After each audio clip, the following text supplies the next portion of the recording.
A nation before a nation. What if I told you there's a piece of history deliberately kept away from Indian classrooms? By the end of this video, you'll understand why, and you'll be stunned to know it's all true. India celebrates freedom on August 15th, 1947. But what if I told you, for the Nagas, independence came a day earlier, August 14th? Yes, before India even became free, the Nagas had already declared themselves a separate nation. Why did they do it? What made them defy both the British and the newly born Indian state? And how has this single date shaped decades of conflict, identity, and resistance? This is the untold story of a people who claimed freedom first, yet remain at the crossroads of struggle even today. A struggle that asks a haunting question: what does it mean to belong? The Naga Hills before India. Tucked deep in the hills, the Nagas lived in self-contained worlds. Each village was like its own republic. They had no kings, no rulers. Councils of elders guided decisions. Life was tied to the seasons: planting, harvest, rituals, festivals. The British arrived in the 19th century. They found the Nagas fierce, independent, and unwilling to bow. The hills became known as unadministered areas, too difficult, too costly, too wild to control fully. Yet, British missionaries made their way in. Slowly, Christianity spread. By the early 20th century, the Nagas were no longer isolated. They had schools, they had churches, and they had an emerging sense of shared identity that went beyond just their village or tribe. World War I changed everything. Thousands of Nagas were sent as labor corps to Europe. Imagine it. Young men from remote villages, suddenly in France, working on the front lines, digging trenches under fire. They saw the vast world, the nations, the flags. And they returned with a seed planted in their minds. If others can have nations, why not us? This seed grew into politics. In 1918, the Naga Club was formed, the first political organization of its kind. Its leaders told the British, "Leave us alone when you leave India. We are not part of them. We are different." It was the quiet beginning of a storm that would only grow louder with time. We declared independence first, 1947. Picture this. It's August 14th, 1947, the night before India celebrates freedom.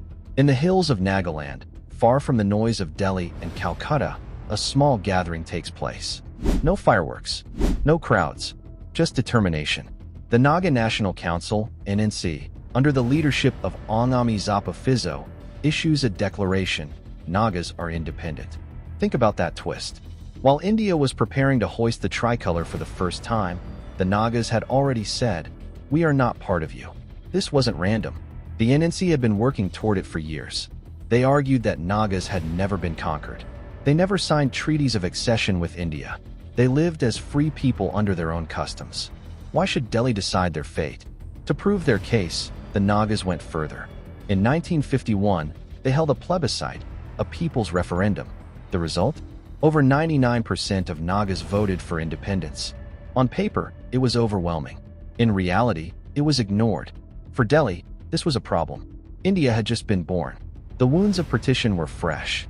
The leaders were terrified that if one group was allowed to walk away, others would follow. So, while the Nagas saw their plebiscite as the voice of the people, India saw it as a threat to national unity. And this clash, freedom versus unity, became the heart of the struggle. From negotiations to violence.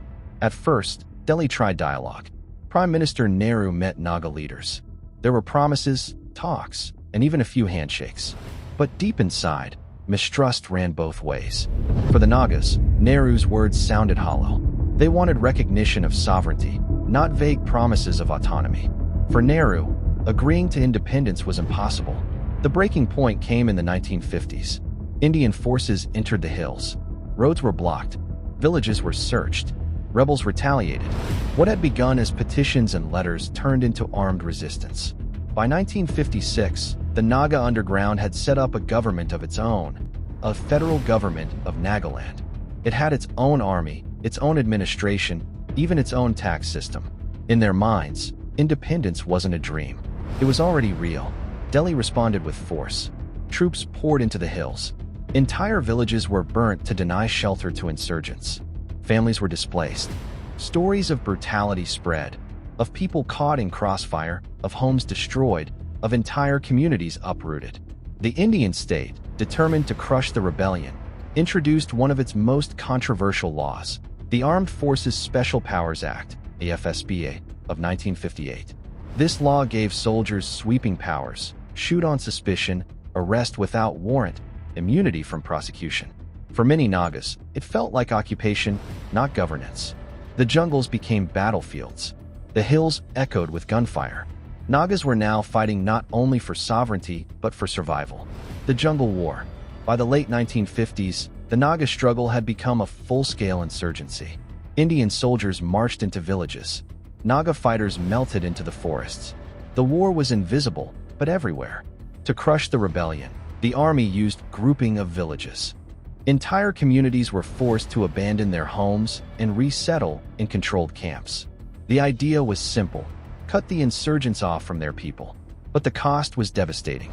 Families lost ancestral lands. Rice fields went untended. Hunger followed. Imagine a child in those years. He grows up seeing his house burned, his parents questioned, his village under curfew. For him, the idea of India was not freedom. It was fear. But here's the cruel twist. The Nagas were fighting not just the Indian army, but also exhaustion. Supplies were scarce. Leadership was divided. The hills, though protective, also became a prison. Still, they fought on. And as the years turned into decades, the conflict seemed endless. The Shillong Accord, peace or betrayal. By the mid-1970s, after 2 decades of war, Delhi pushed for peace. Exhaustion was visible on both sides. In 1975, a group of Naga leaders signed what became known as the Shillong Accord. On paper, it sounded like progress. The signatories agreed to give up arms, accept the Indian constitution, and work peacefully within the Union. But to many Nagas, it was nothing short of betrayal. Where was sovereignty? Where was independence? Where was the plebiscite of 1951? None of it was recognized. For the underground, especially the younger generation, the Shillong Accord was a dagger in the back. They accused the NNC leadership of selling out. Trust was broken. The movement split, and with it, the struggle became more violent. Because now, Nagas weren't just fighting India. They were fighting each other, the factions, and the bloodshed. By the mid-1980s, the NSCN had grown powerful. But even that unity didn't last. In 1988, the group split violently into two: NSCN, Isaac Mwiva, and NSCN, Kaplang. What followed was not just insurgency. It was a civil war within the insurgency. Gunmen hunted down rivals in the night. Whole villages were divided by loyalty. Brothers in arms turned on each other. Extortion rackets flourished. Political assassinations became routine. Ordinary Nagas were caught in the middle. If you paid taxes to one faction, the other branded you a traitor. If you sheltered fighters, the army called you a collaborator. It was survival on a knife's edge. Some say this period was worse than the war with India, because this time, the wounds were inflicted by their own. The dream of sovereignty had turned blood red, and the question hung heavy. If Nagas could not unite among themselves, how could they ever win independence? Ceasefires and fragile peace. In 1997, a historic moment arrived. The government of India and NSCN, IM, declared a ceasefire.